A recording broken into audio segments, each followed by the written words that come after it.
রমাদানকে সামনে রেখে রমাদানের বরকত হাসিল করার জন্য আমরা কতটি প্রস্তুতি নিব? কয়টা প্রস্তুতি নিব? এই 12টি প্রস্তুতি নেওয়ার ব্যাপারে আমি আপনাদেরকে সাজেস্ট করছি। আমি আশাবাদী, আমি আশা ব্যক্ত করছি যে এই 12টি প্রস্তুতি যদি আমি সহ আমরা সবাই নিতে পারি, তাহলে আমাদের এই বছরের রমাদান খুব ইফেক্টিভ হবে, খুব কার্যকর হবে এবং রমাদানের বরকত আমরা হাসিল করতে পারবো ইনশাআল্লাহ। চলুন আমরা শুরু করি।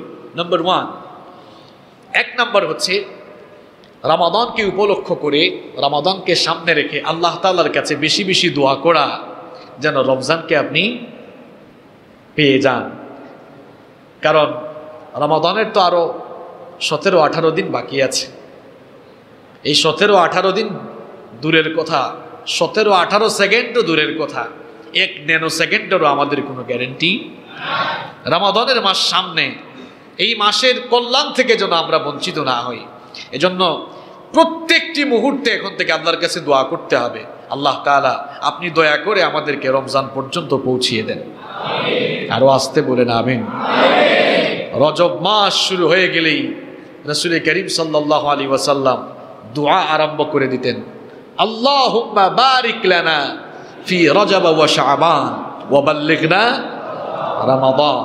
এর অর্থ হচ্ছে, হে আল্লাহ, রজব এবং শাবানকে আপনি আমাদের জন্য বরকতময় করে দিন, আর রমাদান পর্যন্ত আপনি আমাদেরকে পৌঁছিয়ে দিন। রমাদানকে উপলক্ষ করে, রমাদানকে সামনে রেখে আমাদের সকলের প্রথম প্রস্তুতি হওয়া দরকার যে আমরা বেশি বেশি আল্লাহর কাছে দোয়া করব, আল্লাহ তাআলা আপনি আমাদেরকে রমজান পর্যন্ত পৌঁছিয়ে দেন। বিখ্যাত তাবেঈ মুআল্লা ইবনে ফদল রাহিমাহুল্লাহ তিনি বলছেন, সাহাবী এবং তাবেঈদের যুগে তারা রমজান আসার 6 মাস আগে থেকেই দোয়া করা শুরু করতেন, আল্লাহ আপনি আমাদেরকে রমজান পর্যন্ত পৌঁছান। আর রমাদান শেষ হওয়ার পরে আরো 5 মাস তারা দোয়া করতেন, আল্লাহ রমজানে যে আমলগুলো করেছি এগুলো আপনি কবুল করেন। 6 আর 5 কত হইল? হিসাব বুঝতেছেন আপনারা? সাহাবী এবং তাবেঈদের আমল ছিল, সাহাবীদের মতো সোনার মানুষ পৃথিবীতে আর আছে? নবীগণের পরে এই সাহাবীরাই তো সোনার মানুষ। সাহাবীদের এবং তাবেঈদের আমল ছিল রমজান আসার 6 মাস আগে থেকে তারা দোয়া আরম্ভ করতেন, আল্লাহ আপনি দয়া করে আমাদেরকে রমজান পর্যন্ত পৌঁছায়া দেন।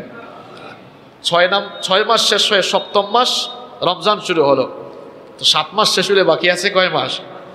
বাকি 5 মাস দোয়া করতেন, আল্লাহ রমজানে যে আমলগুলো করেছি এগুলো আপনি কি করেন। সম্মানিত মুসল্লিবৃন্দ, তাহলে রমাদানকে উপলক্ষ করে আমাকে আপনাকে যে প্রস্তুতিটি সবার আগে নিতে হবে সেটি হচ্ছে বেশি বেশি আল্লাহর কাছে দোয়া করা। আল্লাহ তাআলা যেন আমাকে আপনাকে আমাদের সকলকে রমজান পর্যন্ত দয়া করে পৌঁছে দেন। সবাই আওয়াজ ছেড়ে দিয়ে বলেন আমিন। তাহলে 1 নম্বর প্রস্তুতির কথা কি মনে থাকবে? 1 নম্বর প্রস্তুতি হলো বেশি বেশি, সবাই বলেন বেশি বেশি। নাম্বার 2 নম্বর হচ্ছে রমাদানের মাস যেহেতু সবচেয়ে সম্মানিত এবং মর্যাদা সম্পন্ন মাস, এই মাসের বরকত পাওয়ার জন্য নিজেকে বরকত লাভের উপযোগী বানাতে হবে। উপযোগী কেমনে বানাবেন? তাওবা ইস্তেগফার করে গুনাহের জন্য আল্লাহর কাছে মাফ চেয়ে নিজেকে আল্লাহর ক্ষমা লাভের উপযোগী বানিয়ে ফেলতে হবে। এই জন্য রমাদান আল কারীমকে উপলক্ষ করে আমাদের প্রত্যেকের 2 নম্বর যে প্রস্তুতি হওয়া দরকার সেটি হচ্ছে বেশি বেশি আল্লাহ সুবহানাহু ওয়া তাআলার কাছে তাওবা এবং ইস্তেগফার করা। তাওবা সব সময় করা উচিত, প্রত্যেকটি মুহূর্তে করা উচিত, কারণ আমাদের চিরদুশমন শয়তান সব সময় আমাদেরকে ওয়াসওয়াসা দিয়ে গুনাহের দিকে ধাবিত করে দিতে চায়। ভুল করা একটি মানুষের স্বভাব, ভুল মানুষ করতেই পারে, কিন্তু ভুল করে ভুলের উপরে টিকে থাকা এটি মানুষের স্বভাব নয়, এটি হচ্ছে শয়তানের স্বভাব। কার স্বভাব? শয়তানের স্বভাব। খুব মন দিয়ে শোনেন, ভুল করাটা দোষের না, ভুল করে ভুলের উপর থাকা হচ্ছে দোষের। ভুল করা মানুষের স্বভাব, আর ভুল করে ভুলের উপর থাকা এটি শয়তানের স্বভাব। পৃথিবীর প্রথম মানুষ যিনি, তিনি হচ্ছেন আমাদের সকলের বাবা সাইয়্যিদিনা আদম আলাইহিস সালাম। তিনিও একটি ভুল করেছিলেন, ভুল করার পর ভুলের উপর থাকেন নাই, এই জন্য তার স্ট্যাটাস, তার সম্মান মর্যাদা বাড়িয়ে দিয়েছেন কি ইবলিস। সে ছিল সকল ফেরেশতাকুলদের নেতা, ফেরেশতাকুলদের নেতা ছিল। ইবাদত বন্দেগী করতে করতে তার স্ট্যাটাস এত বেড়ে গিয়েছিল যে সমস্ত ফেরেশতাদের উপরে তার মর্যাদা ছিল। একটি ভুল সে করেছিল, ভুল করার পরে ভুলের জন্য সে অনুতপ্ত হয় নাই, লজ্জিত হয় নাই, ভুলের উপরেই সে থাকলো। এই জন্য ফেরেশতাদের সর্দার থেকে সে শয়তানের সর্দারে পরিণত হয়ে গেল। এজন্য ভুল করে ভুলের উপর টিকে না থাকাটাই হচ্ছে মানুষের স্বভাব। আমাদের বাবা সাইয়্যিদিনা আদম আলাইহিস সালামকে রব্বুল আলামিন তার নিজের কুদরতি হাতে বানালেন। রব্বুল আলামিন সাইয়্যিদিনা আদম আলাইহিস সালামকে তার নিজের হাতে বানানোর পর জ্ঞান এবং যোগ্যতার সকল দিক দিয়ে রব্বুল আলামিন তাকে শ্রেষ্ঠত্ব দিলেন। এরপরে ফেরেশতাদের সামনে এনে ফেরেশতাদেরকে তিনি অর্ডার করলেন, ও আমার ফেরেশতারা, আমার বানানো এই আদমকে তোমরা সাজদা গাও, আমার বানানো আদমকে তোমরা সাজদা করো। ইবলিস ছাড়া সকল ফেরেশতারাই সাইয়্যিদিনা আদম আলাইহিস সালামকে সাজদা দিল, ইবলিস সাইয়্যিদিনা আদম আলাইহিস সালামকে সাজদা দিল না। রব্বুল আলামিন বললেন, কি ব্যাপার ইবলিস, সকলেই তো আদমকে সাজদা দিল, কিন্তু তুমি কেন সাজদা দিলে না? ইবলিস তখন অহংকার করে বলেছিল, খালাকতানি মিন নার ওয়া খালাকতাহু মিন তুরাব, ওগো আল্লাহ, আপনি আমাকে আগুন থেকে সৃষ্টি করেছেন আর আদমকে আপনি মাটি থেকে সৃষ্টি করেছেন। মাটির চাইতে আগুনের দাম বেশি, কারণ মাটি সব সময় নিম্নমুখী থাকে আর আগুন ঊর্ধ্বমুখী হয়। এই জন্য তার চাইতে আমার শ্রেষ্ঠত্ব বেশি। আনা খায়রুম মিন, আমি তার চাইতে উত্তম, সুতরাং আমি কেন তাকে সাজদা দিব?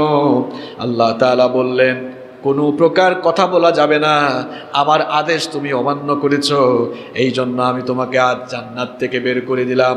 ইবলিস তখন রব্বুল আলামিনের কাছে ফরিয়াদ করল, অগরব, জান্নাত থেকে আমাকে বের করে দিচ্ছ, এতে কোনো অসুবিধা নাই, কিন্তু তোমার কাছে আমার একটি আবেদন আছে। রব্বুল আলামিন বললেন, কি আবেদন বলো?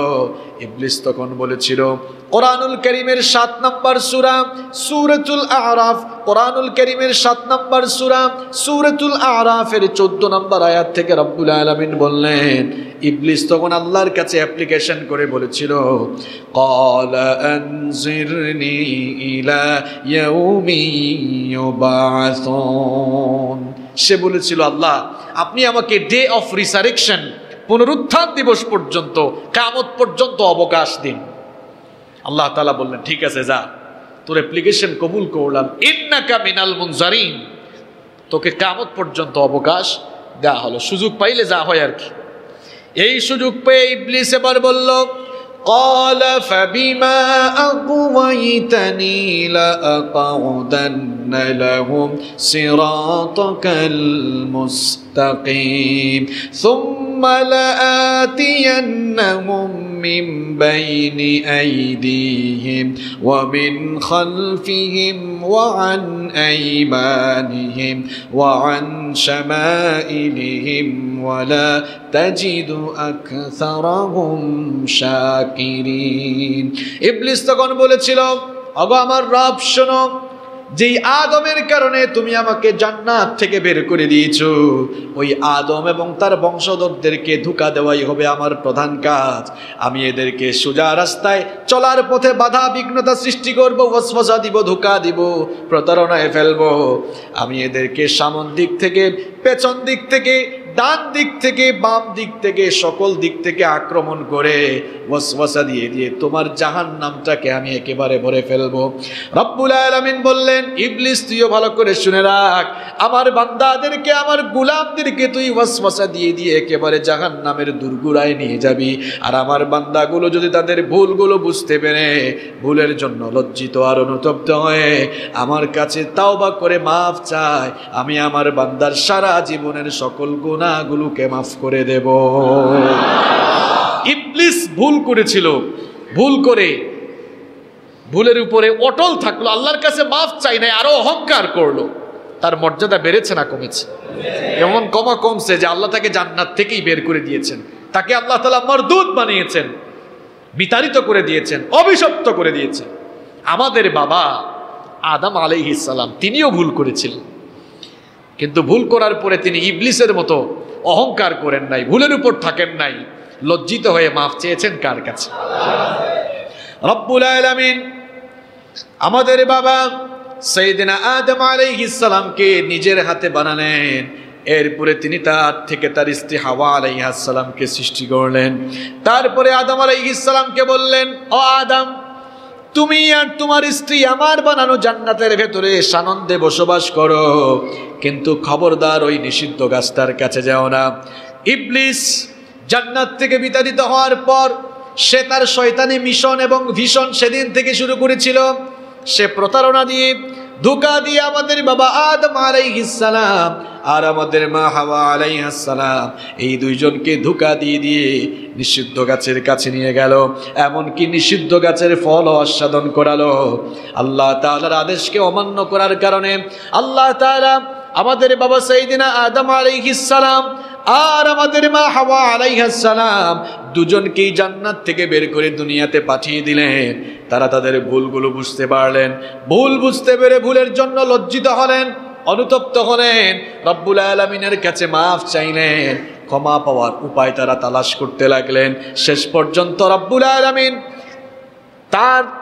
তার নবী আদম আলাইহিস সালাম, তার বান্দা আদম আলাইহিস সালাম এবং আমাদের মা হাওয়া আলাইহিস সালাম এই দুইজন ভুল করে লজ্জিত হওয়ার কারণে রব্বুল আলামিন তাদের প্রতি দয়া পরবেশ হয়ে তাদেরকে তাওবার নিয়ম শিখালেন।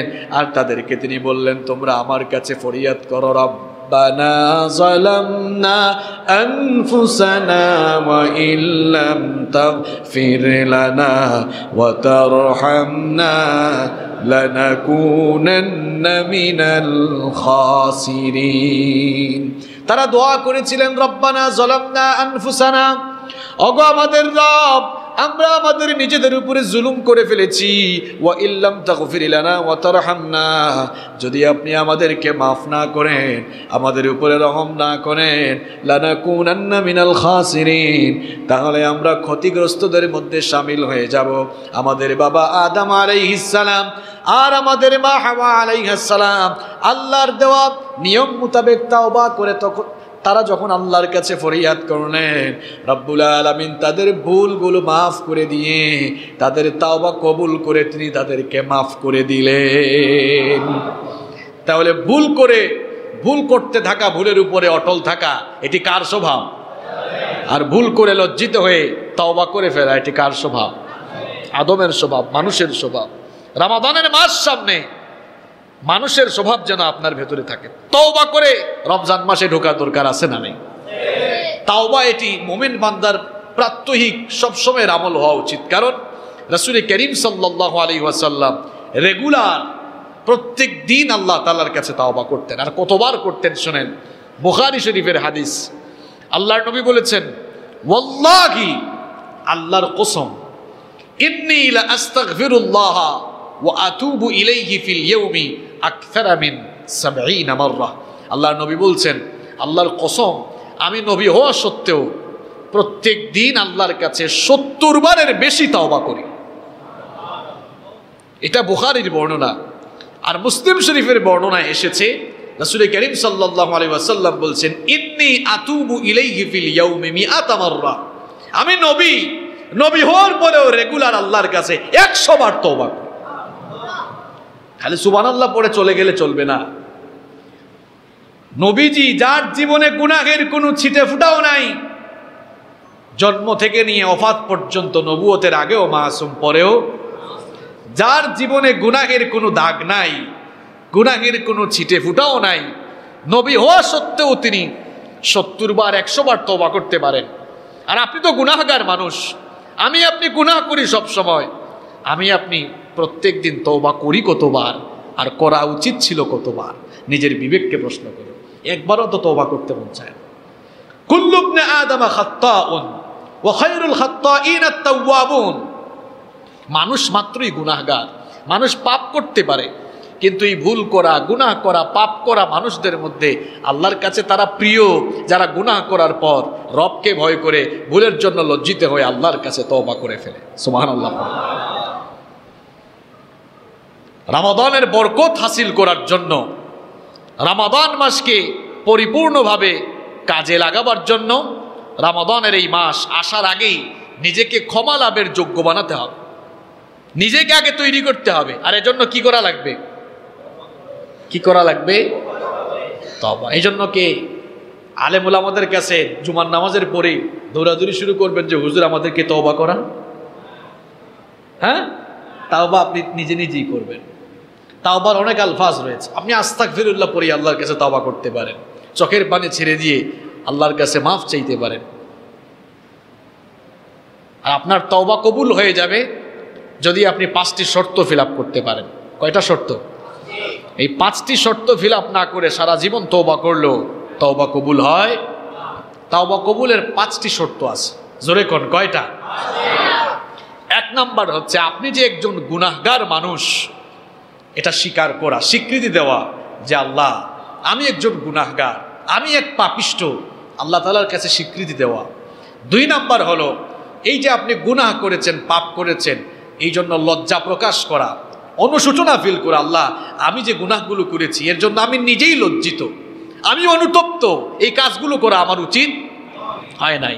1 নাম্বার স্বীকার করা, 2 নাম্বার লজ্জিত হওয়া, 3 নাম্বার হলো আল্লাহ আমি তো না বুঝে করে ফেলেছি, শয়তানের ধোঁকায় করে ফেলেছি, আল্লাহ এখন আপনি আমাকে মাফ করে দেন, আপনি দয়া করেন আমার উপরে, কারণ আমি তো আপনার দরবারের ভিখারি, আপনি আমাকে ফিরিয়ে দিলে আর কারো কাছে যাওয়ার কোনো সুযোগ নাই। আপনি হৃদয়ের সমস্ত আকুতি, হৃদয়ের সমস্ত আবেগ প্রকাশ করে আল্লাহর কাছে মাফ চাইতে থাকেন। এটা হচ্ছে তাওবা কবুলের 3 নাম্বার শর্ত। নাম্বার 4 নাম্বার হচ্ছে এই পাপের কাজগুলো আপনি সেকেন্ড টাইম আর করবেন না। আল্লাহর কাছে ওয়াদা করেন, আল্লাহ আপনি মাফ করেন, আমি ওয়াদা করছি এই কাজগুলো আমি আর করব। নাম্বার 5 তাওবা কবুলের 5 নাম্বার শর্ত হলো হাক্কুল ইবাদ। বান্দার হক নষ্ট করে থাকলে বান্দার কাছে গিয়ে মাফ চাইতে হবে, অথবা তার হক তার কাছে ফিরিয়ে দিতে। আপনি তো আল্লাহর কাছে মাফ চাইছেন, হাক্কুল্লাহ, হাক্কুল্লাহ আল্লাহর হকের সাথে সংশ্লিষ্ট বিষয়গুলো, এগুলো আল্লাহ তাআলার মাফ করার ইখতিয়ার রয়েছে। তিনি চাইলে মাফ করতেও পারেন, চাইলে মাফ নাও করতে পারেন। আপনি নামাজ পড়েন নাই, রোজা রাখেন নাই, মিথ্যা বলেছেন, যাকাত ফরজ হওয়ার পরেও দেন নাই, কিংবা আপনি আল্লাহ তাআলার হকের সাথে সংশ্লিষ্ট বিষয়গুলোকে অমান্য করেছেন, এজন্য আপনি আল্লাহর কাছে তওবা করলে আল্লাহ চাইলে আপনাকে মাফ করে দিতেও পারেন। কিন্তু আপনি যে মানুষের গীবত করেছেন, আপনি যে মানুষকে কষ্ট দিয়েছেন, আপনি যে আরেকজনের জায়গা জমি জোর করে দখল করে নিয়েছেন, আপনি যে আরেকজনের ঘর বাড়ি দখল করে নিয়েছেন, এটা হাক্কুল্লাহ না হাক্কুল ইবাদ? এটা আল্লাহর হক না বান্দার হক? বান্দার হক কিন্তু খুব গুরুত্বপূর্ণ। আপনি যে মানুষের উপরে এত জুলুম করলেন আর ভিআইপি সেজে বসে আছেন, এই মানুষগুলোর কাছে গিয়ে মাফ চান। এই মানুষগুলোর কাছে যদি মাফ না চান, এরা যদি মাফ না করে, কিংবা এই মানুষগুলোর হক তাদের প্রাপ্য অনুযায়ী তাদের কাছে যদি ফিরিয়ে না দেন, আর বাইতুল্লাহর ইমাম খতিব সাহেবের কাছেও গিয়ে যদি তওবা করেন, কিয়ামত হয়ে যাবে, আপনার তওবা কিন্তু কবুল হবে না। হাক্কুল ইবাদ, বান্দার হক খুব গুরুত্বপূর্ণ বিষয়। এজন্য মানুষের হক নষ্ট করা যাবে। আল্লাহ তাআলা আমাদেরকে হেদায়েত দান করেন। রমাদানকে উপলক্ষ করে 2 নাম্বার প্রস্তুতি গ্রহণ করব, নিজেদেরকে ক্ষমা লাভের যোগ্য বানাবো, রমজানের বরকত পাওয়ার উপযুক্ত বানাবো। আর এই জন্য রমজান আসার আগেই তওবা ইস্তেগফার করে নিজেকে পবিত্র এবং পরিশুদ্ধ করে ফেলতে হবে। আল্লাহ তৌফিক দান করেন। রমাদানকে উপলক্ষ করে, রমজানকে সামনে রেখে কয়টি প্রস্তুতি নিব আমরা? 5টি, 12টি। বলো, আবার বলো, কয়টি? 12টি। কয়টি বলছি? কয়টা বলো তো? 2টা বলছি। কয়টা বলছি? 1 নাম্বার কি? তোমার থেকে তো ও ভালো, দেখছো, ও তোমার চেয়ে বয়সে ছোট। কয়টা বললাম? 1 নাম্বার বেশি বেশি দোয়া করা। কিসের জন্য দোয়া করা? আল্লাহ আরো খাওয়ার তৌফিক দান করেন। তাহলে কি দোয়া করা? আল্লাহ রমজান পর্যন্ত আপনি আমাদেরকে পৌঁছে দেন। আর 2 নাম্বার, তওবা ইস্তেগফার করে নিজেকে রমজানের বরকত বানানোর, আপনি আপনাকে রমজানের বরকত পাওয়ার উপযুক্ত বানানো। নাম্বার 3 নাম্বার হলো রমাদানের প্রতি ব্যাপক আগ্রহ, উৎসাহ এবং উদ্দীপনা সৃষ্টির লক্ষ্যে রমাদানের কাউন্টডাউন শুরু করা, গণনা করা প্রত্যেক দিন।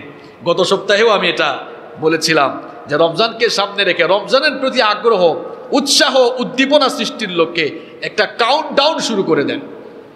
গণনা করেন যে রমজানের আর মাত্র 17 দিন বাকি, আর মাত্র 17 দিন, এত ঘন্টা, এত মিনিট, এত সেকেন্ড।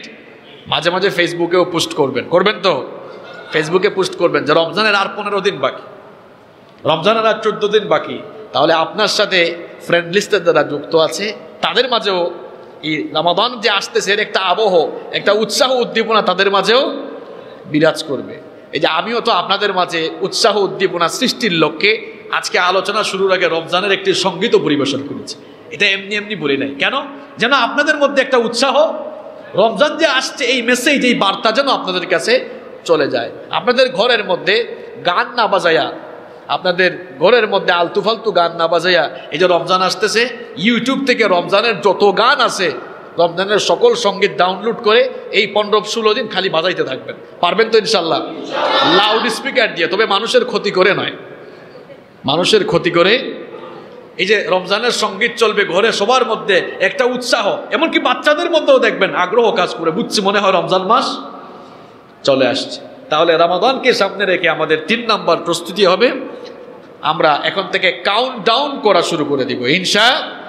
রমাদানের যে আলোচনাগুলো কোরআন এবং হাদিসে রয়েছে, আপনার সাধ্য অনুযায়ী সেগুলো একটু জেনে নেওয়ার চেষ্টা করা। আচ্ছা বলেন তো, কোনো জিনিস জানলে সেটা করতে যেমন সুবিধা হবে, না জানলে কি করতে তেমন সুবিধা হবে? মানার চাইতে জানার গুরুত্ব বেশি। জানলে সঠিকভাবে মানা যায়, পালন করা যায়, কিন্তু না জানলে সঠিকভাবে চালানো। এক লোক ড্রাইভিং জানে না, গিয়ে ড্রাইভিং স্টার্ট করছে, গাড়ি চালাইলে অ্যাক্সিডেন্ট করার সম্ভাবনা আছে না নাই? ড্রাইভিং জানে, এরপরে ড্রাইভিং সিটে বসেছে, তাহলে গাড়ি সে ভালোভাবে চালাতে। রমাদানের মাসকে আপনি কিভাবে ভালোভাবে কাজে লাগাবেন, এই জন্য রমাদান সংক্রান্ত জ্ঞান আপনাকে অর্জন করা দরকার। প্রত্যেকেই কোরআনুল কারীমের 2 নাম্বার সূরা সূরাতুল বাকারা এর 183 নাম্বার আয়াত থেকে 185 নাম্বার আয়াত, এখানে পূর্ণাঙ্গ একটি রুকু রয়েছে। রমাদানের ব্যাপারে আল্লাহ তাআলা একটি পূর্ণাঙ্গ রুকু নাজিল করেছেন, সুবহানাল্লাহ। বাড়িতে গিয়ে এই 183 থেকে 185 নাম্বার আয়াত পর্যন্ত বাংলা অনুবাদ, ব্যাখ্যা সহ বুঝে পড়ার চেষ্টা করবেন ইনশাআল্লাহ। আপনার কালেকশনে হাদিসের কিতাব থাকলে রমাদান, সিয়াম, কিয়াম এই সংক্রান্ত হাদিসগুলো আপনি পড়েন। রমজান মাস সামনে আসতেছে, কত টাকা, কত পয়সা, কত দিকে খরচ করেন। আজকে বিকেলে অথবা আগামীকাল একটু আন্দরকিল্লায় যান, গিয়ে লাইব্রেরিগুলোতে খোঁজ করেন, দেখি তো ভাই ভালো কোনো লেখকের রমজান সংক্রান্ত বই আছে কিনা। এগুলো কালেক্ট করেন, ছোট ছোট বই বাসায় এনে পড়া শুরু করেন। তাহলে রমাদানের বিভিন্ন মাসআলা মাসাইল, রমাদান এবং সিয়াম সংক্রান্ত অনেক জ্ঞান আপনি হাসিল করতে পারবেন। যখন জানবেন, মানতেও অনেক সুবিধা। প্রত্যেকেই রমজানকে সামনে রেখে কয়েকটা বই কিনবেন। কারা কারা পারবেন না হাত তুলেন তো। এই দেখছেন একজন পারবে না, ভুল করে হাত তুলছে। আমরা সবাই পারবো ইনশাআল্লাহ। আল্লাহ আল্লাহ তৌফিক দান করেন। কয়টা বললাম? 4টা। নাম্বার 5 নাম্বার হচ্ছে এই রমজানকে আপনার জীবনের শেষ রমজান মনে করুন। এই রমজানকে আপনি আপনার জীবনের শেষ রমজান মনে করুন। রমজানকে ভালোভাবে কাজে লাগাতে হলে রমজানের 5 নাম্বার প্রস্তুতির কথা আমি আপনাকে বলছি। এই রমজানকে আপনি আপনার জীবনের শেষ রমজান মনে করুন, কারণ এমনও হতে পারে আগামী বছরের রমজান আমার আপনার নসিবে নাও থাকতে পারে।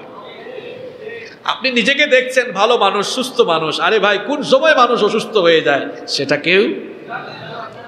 আপনাদের আশেপাশের অনেক লোকেরা গত বছরের রমজান মাস আপনাদের সাথে পালন করেছে, এই বছরের রমজান মাস আসার আগেই তারা কবরে চলে গিয়েছে। আছে এরকম? প্রত্যেক দিন কত মানুষ মারা যাচ্ছে। এই ফজুমিয়া কন্ট্রাক্টর মসজিদের মাইকে মাঝে মাঝে বিভিন্ন মানুষের মৃত্যুর খবর এলান করা হয়, ঘোষণা করা হয়। সময়ের ব্যবধানে একটি দিন আসবে যেদিন এই ফজুমিয়া কন্ট্রাক্টর মসজিদ থেকে হয়তো আপনার আমার মৃত্যুর খবরও এলান করা হবে। কত মানুষের জানাজা আমরা দেই, একদিন মানুষও আমাদের জানাজা পড়বে, এতে কোনো সন্দেহ।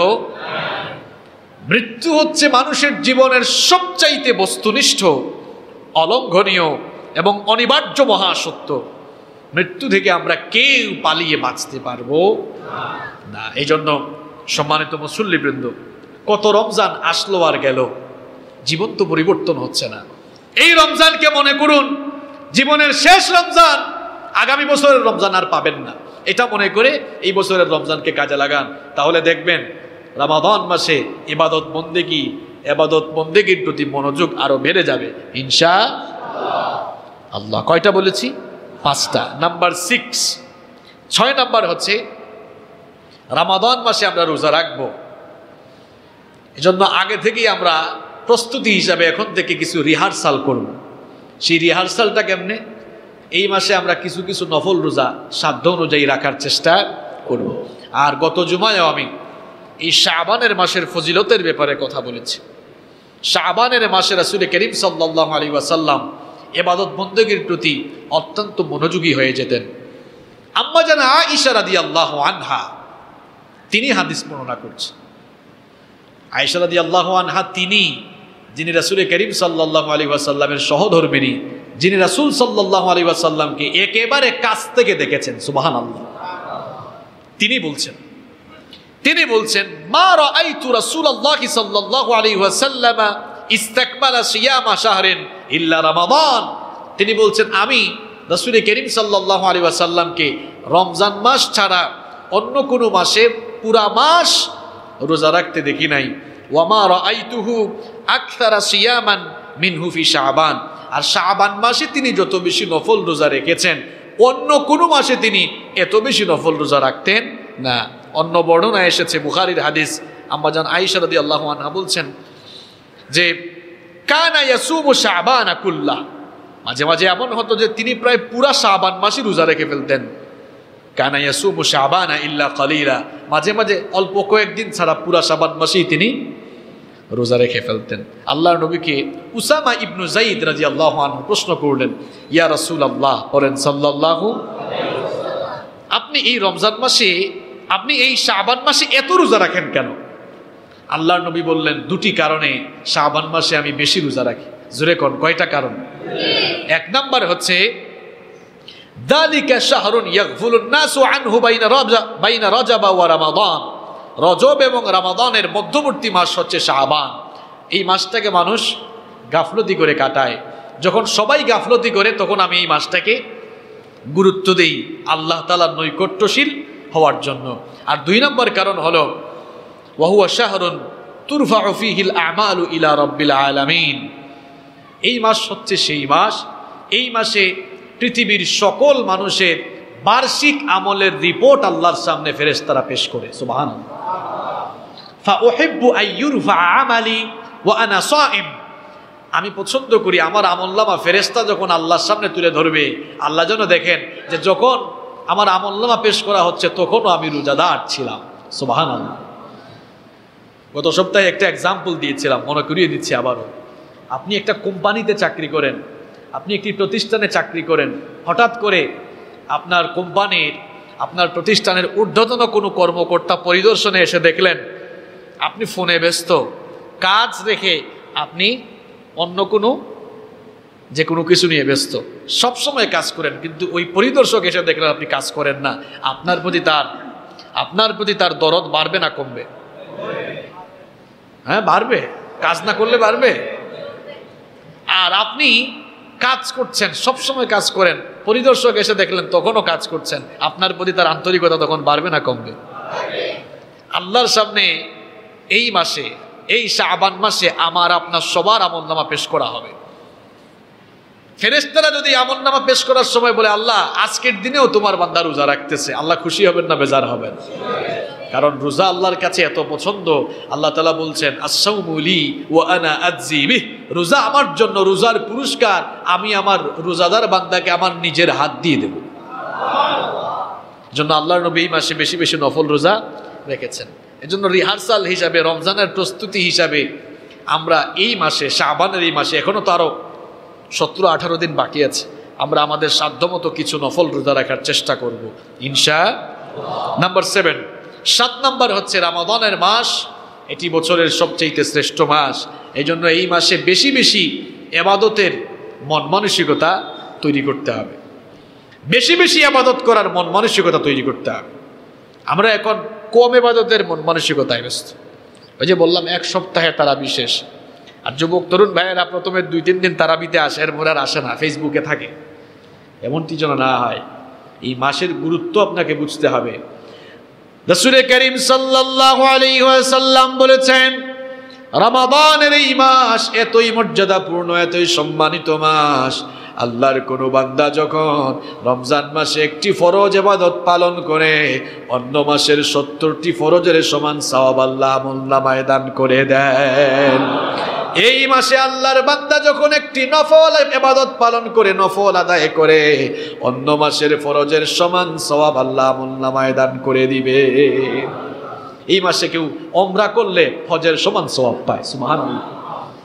তাহলে যেই মাসে একটা ফরজ আদায় করলে 70টা ফরজের সমান সওয়াব পাওয়া যায়, যেই মাসে একটা নফল আদায় করলে অন্য মাসের ফরজের সমান সওয়াব পাওয়া যায়, ওই মাসে বেশি বেশি ইবাদত পালন করার মন মানসিকতা সৃষ্টি করার দরকার আছে না নাই? যেন রমাদানকে সামনে রেখে আমাদের 7 নাম্বার প্রস্তুতি হবে যে এই মাসে আমরা বেশি বেশি ইবাদত করব। এই জন্য এখন থেকেই নিজেদের মন মানসিকতা সেরকম করে তৈরি করে ফেলতে হবে ইনশাআল্লাহ। নাম্বার 8 নাম্বার হচ্ছে বিগত বছরের রোজাগুলো যদি আপনার কাজা কিংবা কাফফারা হয় কোনো কারণে, কাজা কাফফারাগুলো আদায় করে ফেলতে হবে।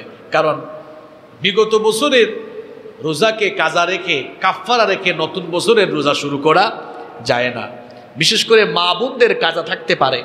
এজন্য মা বোনদেরকে আমরা বলবো রমাদানের মাস আসার আগেই বিগত বছরের কাজা রোজাগুলো আপনি কমপ্লিট করে ফেলুন।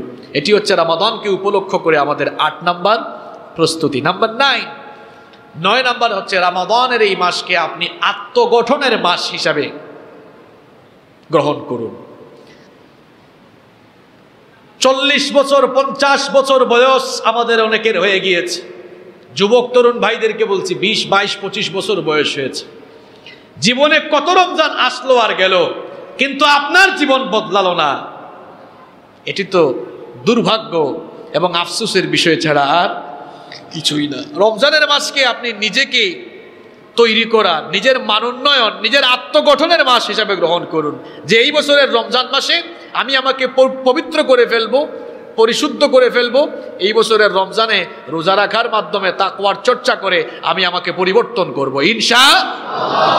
এটি হচ্ছে 9 নম্বর প্রস্তুতি। নাম্বার 10 নাম্বার হচ্ছে রমাদানকে সামনে রেখে একটি সুন্দর রুটিন তৈরি করা।